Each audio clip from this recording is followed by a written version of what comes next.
Hello दोस्तों, आप लोग कैसे हो। मेरे चैनल पे आप लोगों को स्वागत है। एक्चुअली यह बात है मेरी लाइफ की जर्नी की, जो मेरी जॉइनिंग से लेके अभी तक की। एक्चुअली मैं बचपन से ही मतलब सीआरपीएफ में जाना चाहता था। तो हमारे गांव पे एक कैंप था, तो वहाँ पे देखता था मैं फौजी लोग दौड़ते थे, तो मैं वहाँ से इंस्पायर हुआ और मैं उनके साथ दौड़ता था बचपन में। तो ऐसा होता कि हम लोग कभी अपने घर से बाहर नहीं निकलते थे, तो समझो दूर कहीं नहीं जाते थे। वैसे आसपास तो घूमते रहते थे दोस्तों के साथ। तो 2010 में मेरा 10th कंप्लीट हुआ। उसके बाद मैंने उनके साथ रनिंग शुरू की। 2000 ऐसे करते करते रनिंग करते करते 2014 हो गया, जब मैं मतलब 12th कंप्लीट किया था अपना। और उसके बाद मैंने सोचा कि सीआरपीएफ में ट्राई करूँगा।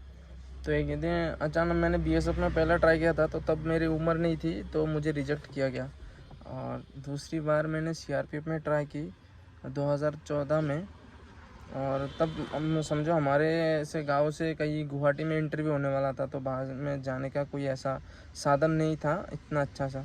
तो पापा भी डर रहे थे, बोल रहे थे इतना दूर जाने की क्या ज़रूरत है, तुम स्टेट में ट्राई करो। तो मैंने बोला नहीं, मैं तो उधर ही जाऊँगा तो सीआरपीएफ में जाऊँगा। तो 2014 में मैंने गुवाहाटी गया।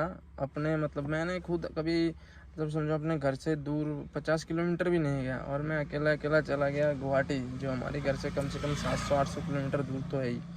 तो मैं गुवाहाटी गया, उसके बाद इंटरव्यू डाला। उसमें रनिंग हुई थी, पहले 5 किलोमीटर की रनिंग हुई थी। हम लोग करीब समझो 50 की बैच थे हम। तो उसमें से लगभग सारे क्वालिफाई हो गए थे। हाँ, समझो सारे क्वालिफाई होते हैं।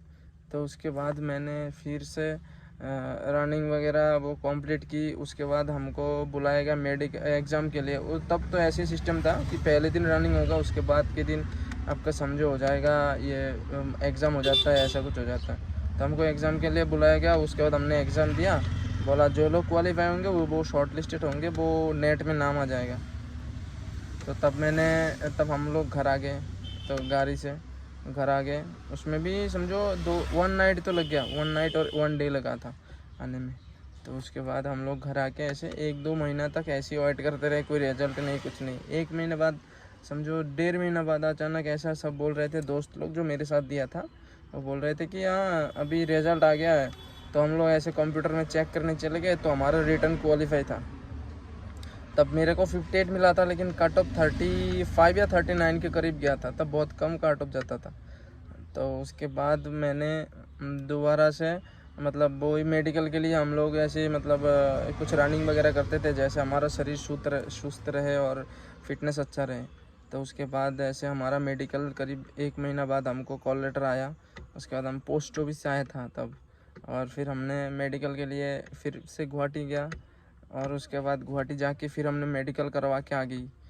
फिर वो रिज़ल्ट आने की बारी थी। मेडिकल में क्वालिफाई हो गए थे, उसके बाद रिज़ल्ट आने की बारी थी, मतलब फाइनल कट ऑफ बनने की बारी थी।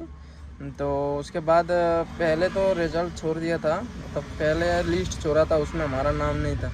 तो हमने सोचा शायद ये होगा ही नहीं, और मेरे डिफेंस में जाने का शौक़ कभी पूरा होगा नहीं। तो उसके बाद मेरा मन थोड़ा सा ख़राब हो गया। लेकिन उधर जो कॉल सेंटर का नंबर था, उसमें हमने फ़ोन करके कॉन्फर्म किया था, कि बोला था कि देखो ये तो पहले अभी जोरहाट और आसाम की जो है वहाँ के लिए निकला है, अभी आप लोगों का नहीं निकला, वो सेकंड में निकलेगा। उसके बाद हमारा निकला है समझो 3 दिन बाद हमारा सेकंड लिस्ट निकला, जिसमें मेरा नाम 55 नंबर में था। और तब मुझे इतना खुशी हुई, मतलब फाइनली जॉब अभी मिल गई थी। उसके बाद ज्वाइनिंग की हमने 2 महीने बाद अगरतला में, जो ग्रुप सेंटर था वहाँ पे, वहाँ से हमको लेके गया था। 2015 की जनवरी महीने में हम लोग ज्वाइन किए थे। और तब से हमको और उसके बाद हमको लिया गया है समझो इधर सीआरपीएफ की ग्रुप सेंटर से हमें लिया गया गुवाहाटी में। गुवाहाटी से हम लोगों को नीमच में भेज दिया। नीमच में हमने 9 महीने की 6 महीने की ट्रेनिंग की। उसके बाद वहाँ से हम लोग 15 दिन के लिए छुट्टी आए। उसके बाद फिर से 6 महीने की ट्रेनिंग थी, तब मिड टाइम ब्रेक मिला था हमको। उसके बाद हमने फिर से जाके 3 महीना हमारा ट्रेनिंग कोर्स कंप्लीट किया। उसके बाद 3 महीने हमने यूनिट में गुजारे। उसके बाद हमारा पहला पोस्टिंग आया था मेरा दिल्ली में।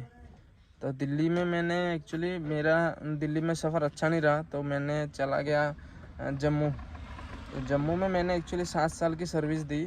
उसके बाद हम लोग इलेक्शन में रिफ्रेशर में इधर उधर घूमते रहे। अभी जैसे मैं अभी आसा नॉर्थ ईस्ट के साइड में पोस्टेड हूँ। तो ऐसा करते करते समझो 2023 भी आ गया।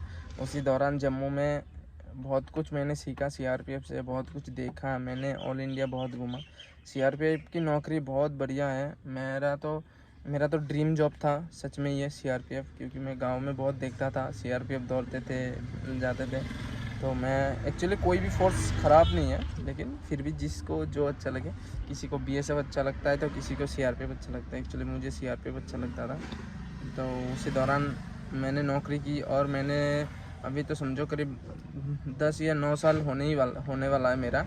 और मेरा भी बहुत अच्छा करियर रहा सीआरपीएफ में अभी तक का। और आशा करता हूँ आगे का सफ़र भी बहुत अच्छा रहेगा आप लोगों की दुआ से। तो अगर मेरी वीडियो और मेरी लाइव जर्नी अगर आप लोगों को अच्छी लगी तो ज़रूर मेरे चैनल को लाइक और सब्सक्राइब करना।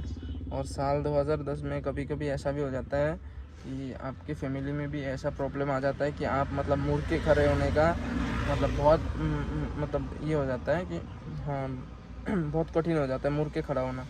मेरा 2010 में ऐसा हुआ था कि मेरा पापा का बाईपास सर्जरी हुआ था। उसके बाद हम लोग पूरे टूट गए थे। हालांकि मेरे पापा नौकरी करते थे, उसके बाद बहुत बड़ा फैमिली था, सबको चला के फिर खुद चलना मतलब एक प्रॉब्लम सा हो गया था। उसके बाद मेरे को ऐसी लगा था कि मैं शायद 12 भी नहीं कर सकूं, लेकिन मेरे मम्मी मुझे हौसला दिया और मेरा पापा मुझे हर काम पे हौसला देता था कि बेटा तू कर पाएगा। उसी दौरान शायद आज उन लोगों के आशीर्वाद से मैं यहाँ तक आया हूँ।